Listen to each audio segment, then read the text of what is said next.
mankind is in its natural state, its broken, emotionally defunct, just messed up state, is just evil. Is just evil. Left on its own, just to run rampant to what's supposed to be the nirvana of our existence, which is do what you want, when you want, however you want to do it, is the end of us.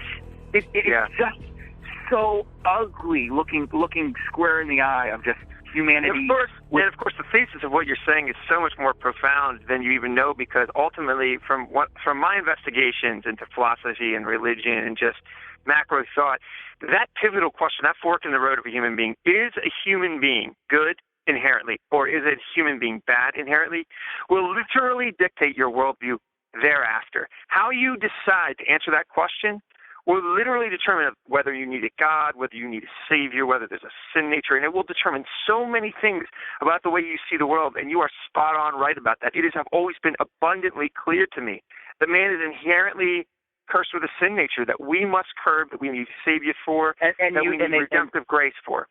Exactly. If you don't feel like left to your own, that you are just the biggest piece of garbage and capable of such horrible nastiness, then you really are lost. And you'll have a conversation with an atheist, and they'll point out if they even, most of them hate God. It's not like this clinical scientific thing that they've come up. Most of them it's an emotional thing, and they just hate God. They'll point out God's wrath in the Bible. They'll point out the things in the Bible where it makes God, even though they're claiming they don't believe in this, but they'll use this as a reference. Just to put so much credibility on what you just said, the latest atheist pop book is called God Hates You, Hate Him Back. This is an atheist writing this. The irony is lost on them. Yeah, the truth is they probably don't even realize how pathetic that is. But so they'll point out how bad God sucks, and then they'll point out how evil God is and the terrible things God does, and then they'll point out how much sucky stuff there is in the world, and God doesn't do anything about it. That they want to call him a monster when in the past he has done some stuff about it. So there's just such an emotional contradiction about. Again, I truly don't believe in atheists. I do believe that there may be some agnostics, but I don't really believe in atheists, because I think the louder you protest, the more something is really tugging on your heart. After years of firsthand experience, I can completely agree with that.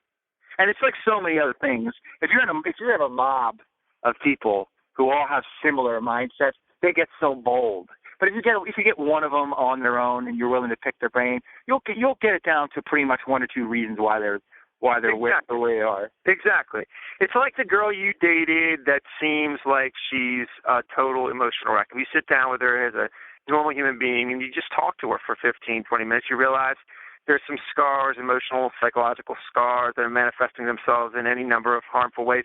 The exact same thing is true philosophically for these people. If you talk to them, if they're willing, and you're right, when they're in a mob, they're just fire-breathing dragons. But when you get them alone, you'll realize, hey, some church disrespected them, which is unfortunate. Or some group of believers disappointed them, which is unfortunate. Or some aunt was a hypocrite and called herself a Christian, which again is unfortunate. But none of that is reflective of Christ.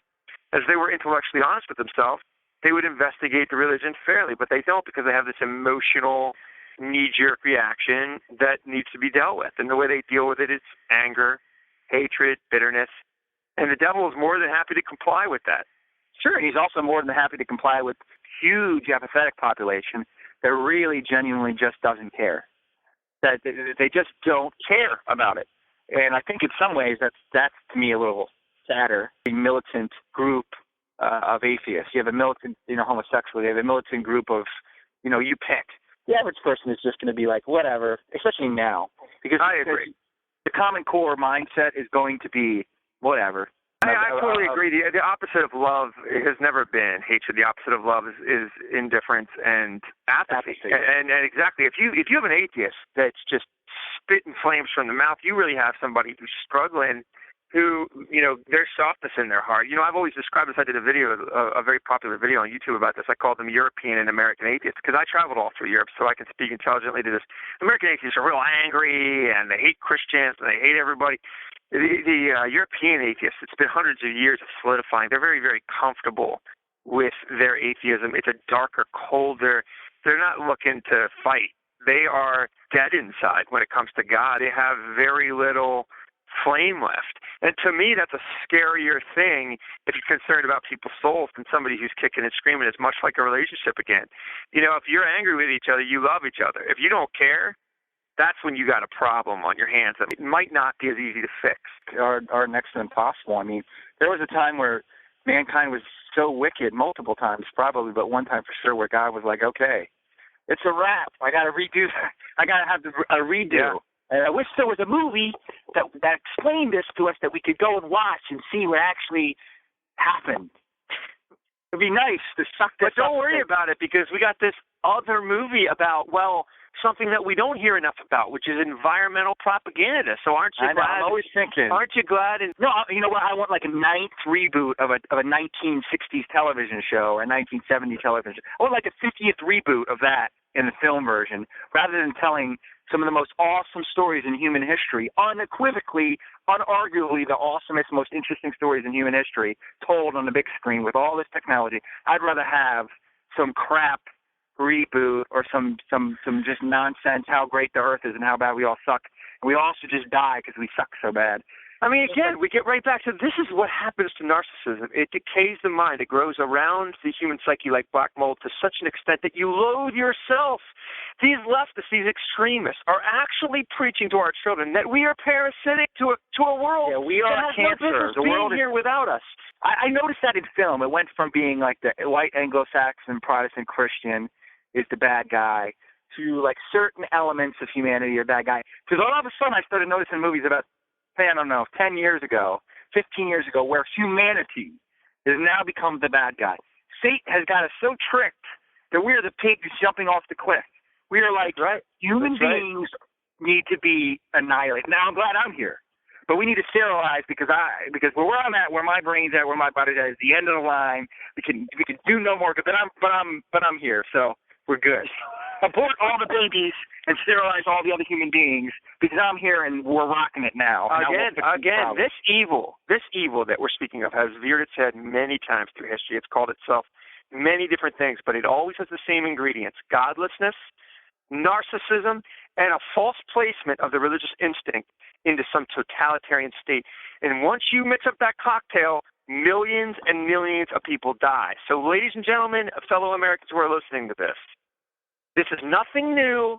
The players on the stage are different, but the play's the same. The final act is the same, and a whole lot of crimson gets spilled all over the globe. Sure, and the people perpetrating this upon us are, in their mind, the answer. And just like all those other people were the answer. And they're convinced that it's them, and they're convinced that it's for the betterment of the world, not humanity, because they could care less about it. Anyone who thinks abortion's a good idea in any capacity is against natural humanity.